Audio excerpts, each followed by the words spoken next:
my God, when I in awe, sometimes I wonder, consider all, when I look at the world thy hands you have made, I see the stars, I hear the rolling thunder, thy power throughout the universe display. Hey, then sings my soul, my Savior God, to thee. How great thou art, how great thou art, how great thou art, oh Lord my God. Then sings my soul, my Savior God, to thee. How great thou art, how great thou art. Come on, basses, you say, got it, able, yeah, basses, got it, able, yeah, basses, you say, got it, able, yeah,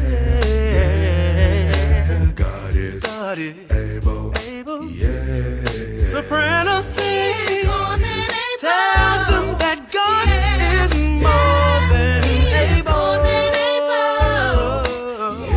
Alto, he is more than able. He is more than able. There's a lily in the back, coming to be your bride. Oh, there's a lily in the back, y'all such a good bride. There's a lily in the back, coming to be bride. And you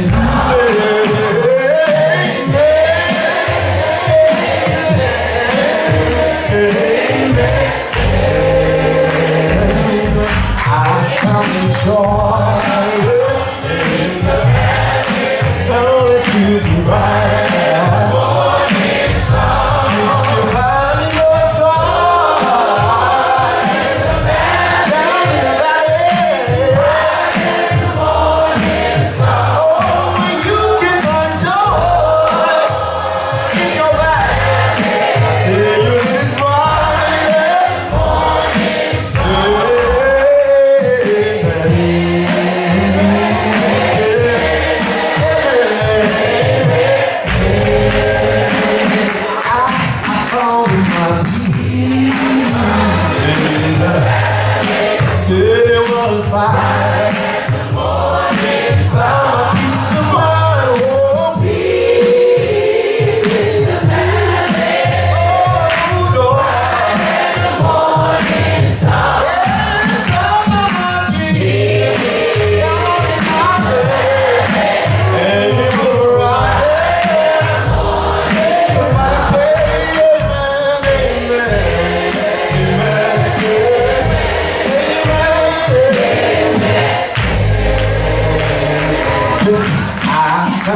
deliverance,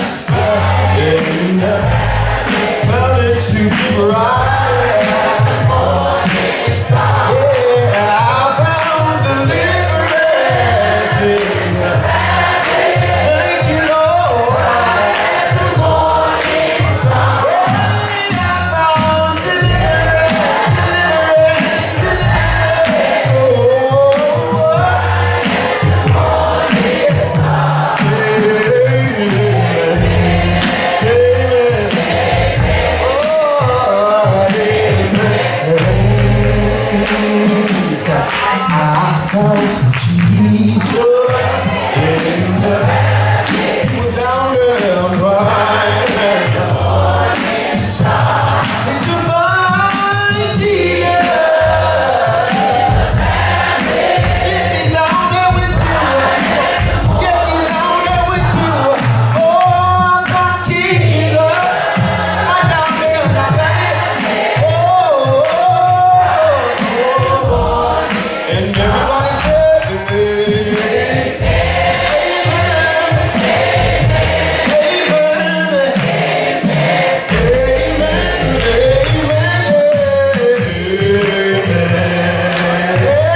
morning, God's people. Once again, our God, who does all things well, has been kind and gracious unto us, extending unto us once again this august pleasure to be able to worship him this morning and to worship him in spirit and in truth. I pray that you are well. I pray that everyone is healthy this morning, and I hope that you are all still being safe. We are still in a very delicate time, a dangerous time with this COVID-19. We're asking you to stay safe, to wear your mask, to not to crowd around other people that you do not know, to just stay home and be safe, be careful in these very challenging times. Let me open up this morning just a little philosophical. We be a little philosophical this morning. Have you ever witnessed a greater hour of need than the hour in which you were living?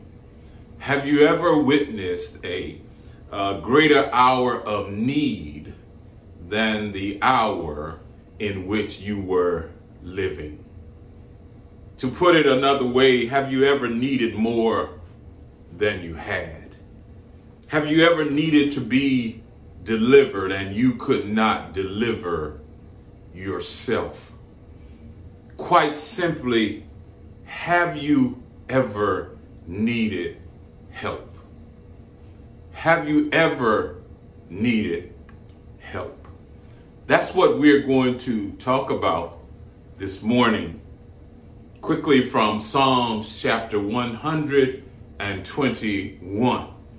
121 chapter of Psalms, reading just verse number 1 and verse number 2. Do you all have your Bibles this morning? Verse number 1 says, I will lift up mine eyes unto the hills, from where my help comes from. Older versions say, from whence cometh my help.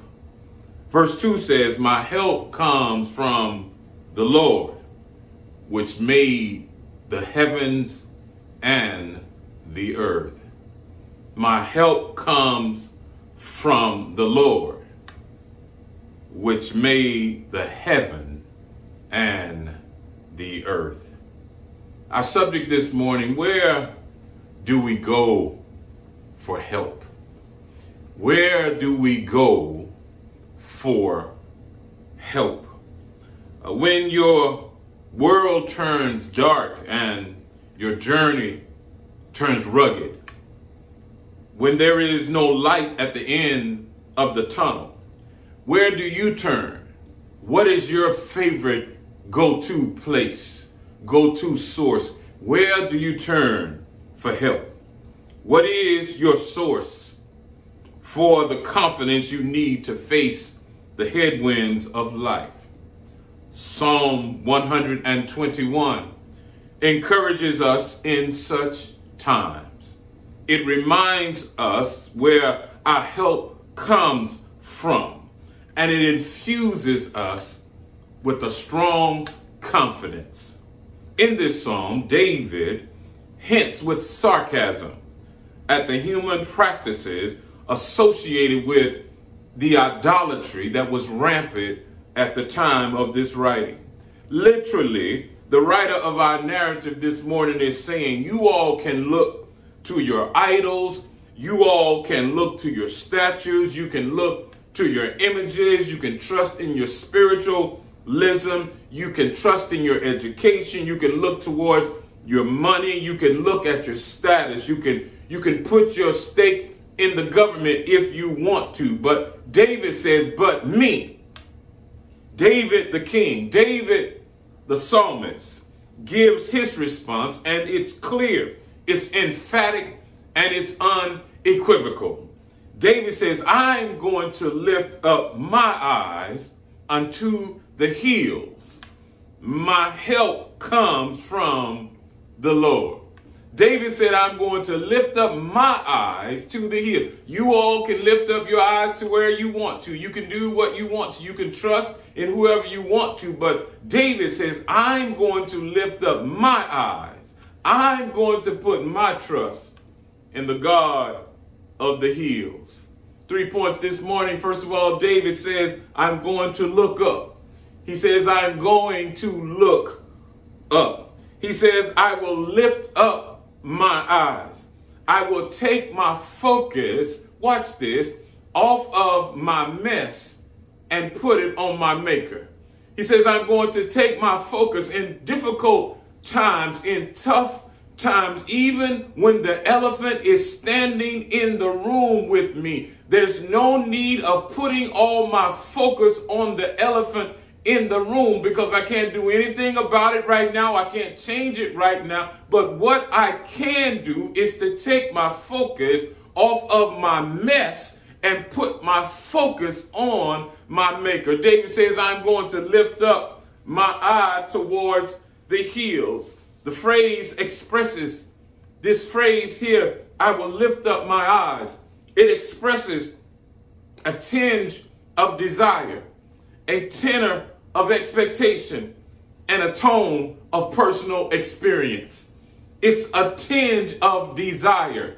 You can sense in David's words here that there's a desire for something better. There's a desire to be somewhere other than where I am. There's a desire for his life to get better, for things to get better. Have you ever felt like that? When David says, I'm going to lift up my eyes towards the hill, he says, I want to be better. I have expectations that things are going to get better as well. There's an expectation. There's a tenor of expectation here where he says, I'm expecting, not only am I going to desire things to get better, but I'm expecting things to get better. And the reason that David could expect things to get better is that there is also here a tone of personal experience. Oh, you've got to remember, this is the David of the lion. This is the David of the bear. And this is the David of Goliath. There is personal experience here. David says, I'm not going to take my eyes off the thing, the elephant in the room, or my mess on whim. He says, I've been in this race before. I've run this race before. And the God that I'm going to be looking up to, I've got some personal experience with him, because when I was out in the wilderness alone and a bear came up against me, I looked towards the hills. When the lion came up against me, I looked towards the hills. When Goliath came up against God's people, I looked towards the hill, and I was successful. I was able to win the victory because I've got some personal experience with this God that we are talking about this morning. Where do you go to in times of trouble? Where do you go to? Where do you go to when you need help? Where does the toddler turn when he's hungry? Where does the baby turn when he's afraid? Where does the baby turn when he's in pain? The baby has learned from personal experience that he can trust in his parents. He or she can trust in mommy, and he or she can trust in daddy. You see, when David looked up in verse number 2, he saw the Lord who made the heaven and the earth. When David looked up in verse number 3, he saw the one who will not let his foot slip, and the one who does not sleep. When David looked up in verse number 7, he saw the one who will preserve me and my soul from all evil. You see, David had some personal experience with looking up towards the hills. He looked up towards the hills before, and he'd been successful. David says, when I need some help, I'm going to look up. Oh, that's great advice for us this morning. That's a great example for us this morning as children of God when times get tough, when the going gets rough.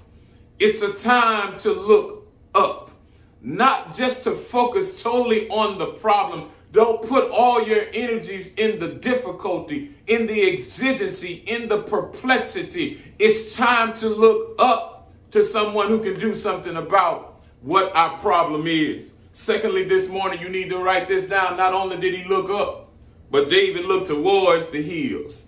The text tells us that he looked up towards the hills. Hills and mountains, metaphorically and literally, represent a strong place. They are to remind us and be representative of a strong place. The most sheltered and protected places on earth are guarded by mountains and hills. When we rejoice in the valley, it's because the hills made it possible. You see, we live in the valley, but we look towards the hills. It's the hills that protect us from the devastation of storms. It's the hills that break the hurricane's wings and the tornado's wheels. It's the hills from which come the water that flows into the streams and makes the meadows nice and green.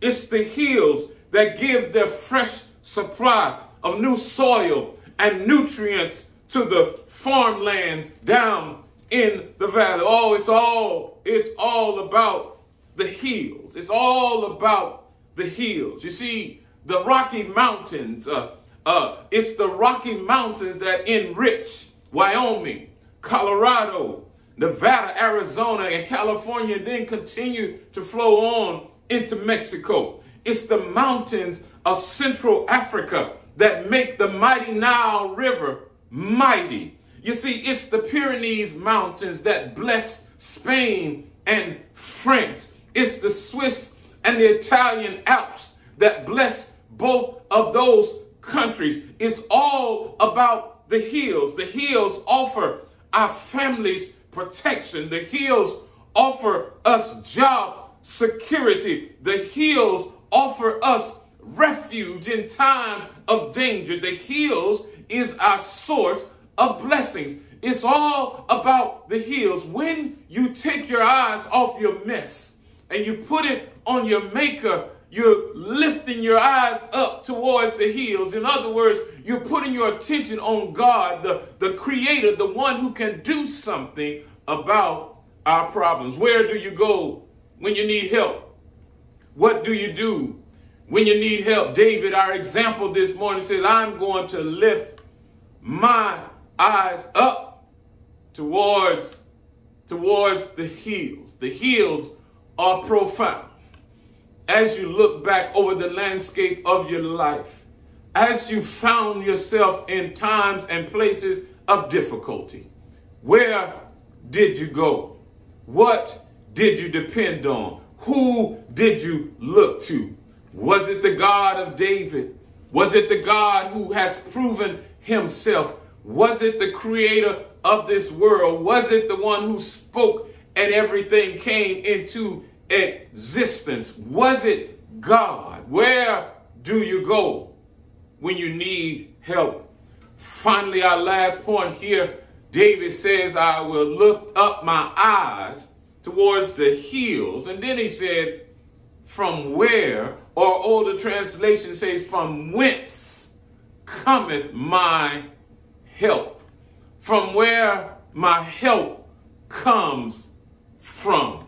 I will lift up my eyes. From a theological perspective, some say that the authorized biblical translation confused things when it turned this verse into a statement. Their perspective says that the hills are not the place from which help comes. Rather, the hills are the place where help is needed. They say that the hills is not the place from where the help comes, but the hills are the place where you need help. Well, I say that argument does not really matter.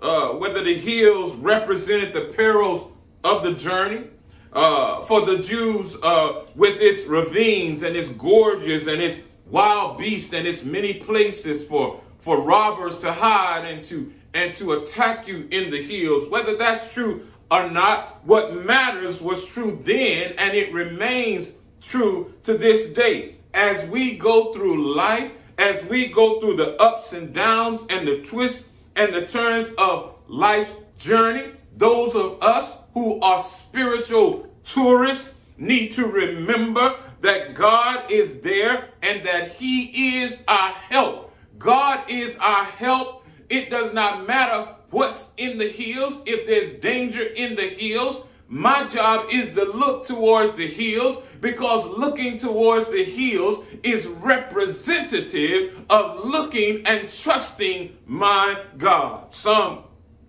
educated people, some wealthy people, some so-called intellectual people argue today that church life, this looking towards the hills life, this hill dependency life that we live is only for the weak and for the neurotic.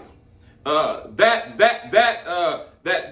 what we do, this trust in church, this trust in God, this faith in God that we have is no longer needed. That is outdated. Even many of our young people who were born and raised in the church believe this now, that church life is no longer needed, that this hill expectancy living that we do is no longer needed. But I call that absolute nonsense. Just as it would be irresponsible for someone to try to swim across the ocean without some type of flotation device, it would be equally dangerous, foolish, and silly for a child of God, a human being who was created by God, spirit breathed into him by God, to try to live their life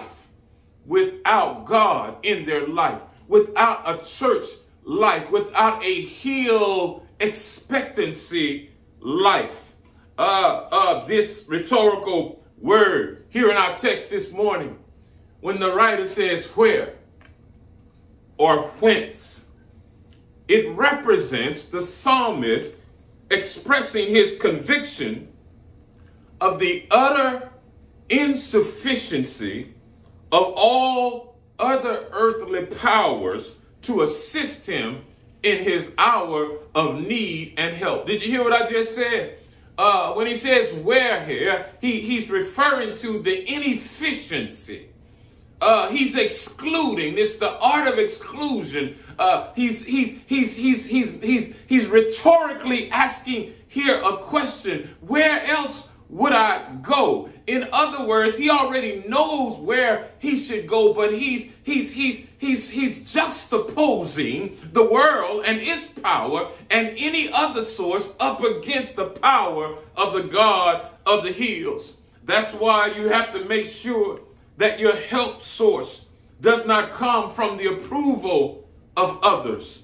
Make sure that your help source does not come from dependency on the government.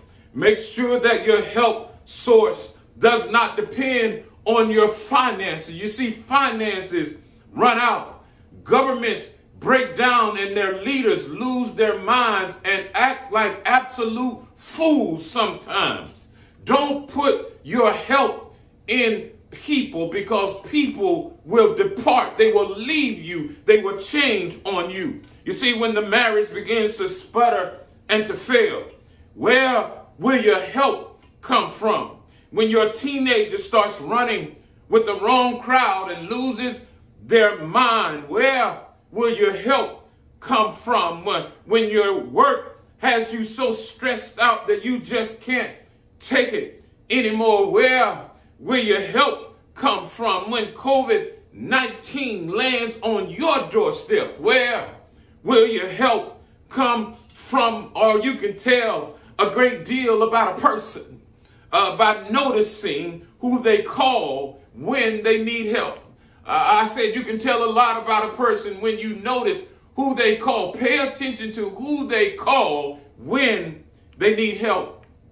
In our text, David said, I'm going to look towards the hills. David said, when I need help, I'm going to look towards the hills. When Moses found himself cornered at the Red Sea, he didn't call in the army. He called on the God of the hills. When Joshua went up against the city of Jericho, he didn't call for the Air Force to send in drone strikes on Jericho. He called on the God of the hills. When Shadrach, Meshach, and Abednego found themselves in the fiery furnace, they didn't call for the fire department. They called out for the God of the hills. When Daniel was about to become the main course down in the lion's den, he didn't call for animal control. Oh, Daniel called on the God of the hills. And when Esther was faced with seeing her people destroyed at the doings of wicked Haman, she didn't request the help of the Congress or the Senate, but she called on the God of the hills. You remember old Peter, when Peter started to sink after walking on the water. His 911 call was not to the Coast Guard, but Peter called out on the God of the hills. When my soul was sinking deep in sin, when it was far from the peaceful shore, when I was deeply stained within and I was sinking to rise no more, I did not look towards Capitol Hill, but I looked towards Calvary's hill. I looked towards Golgotha, from which cometh my help. I don't know about you, but I've learned that my help cometh from the hills. And so I'm going to continue to look towards the hills, because the hills is where my help comes from. I don't know about you, but I've learned that in times of trouble, in times of need, when I need help, when nobody can help me, I know a master, I know a king, I know a prince of peace, I know a Lord, I know a king of kings. I can look towards the hills and everything will be made better. I hope that you will learn and that you will know that the hills is where we ought to look for in the times when we need help. This morning, people of God, it is my prayer that God will bless you and that he will bless you exceedingly well.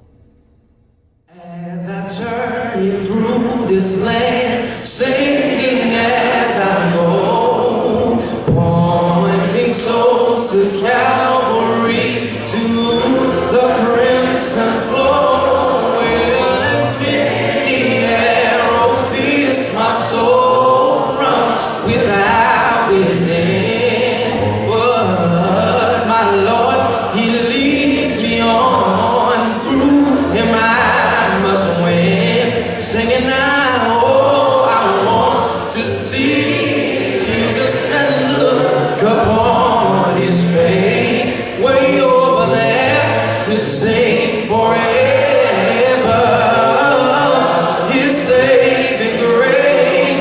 You know that on the streets of the Lord, really let me lift up my voice, all of my cares, I'll be home at last and ever to rejoice.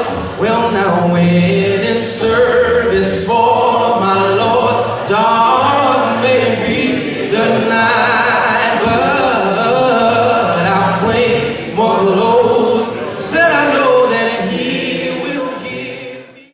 Why should I vote? Nothing ever changes. The system is rigged. Why bother? Whether you're trying to get dinner on the table after working a double shift, dropping baby off with grandma, or studying for exams, voting can feel like the furthest thing from your mind. You might even feel like it's just not worth it. But that's exactly what some people want you to think. The truth is, when we stay home, things stay the same or they get worse. But when we all vote, we get new ideas and new energy. We get leaders who share our values and listen to our voices. That's how we change America. And that's why it's so important to register right now and vote this November. And in every election, go to whenweallvote.org or text We All Vote to 97779 to get started, and know that your vote will make a difference. Be sure to get registered and get to the polls on November 6th.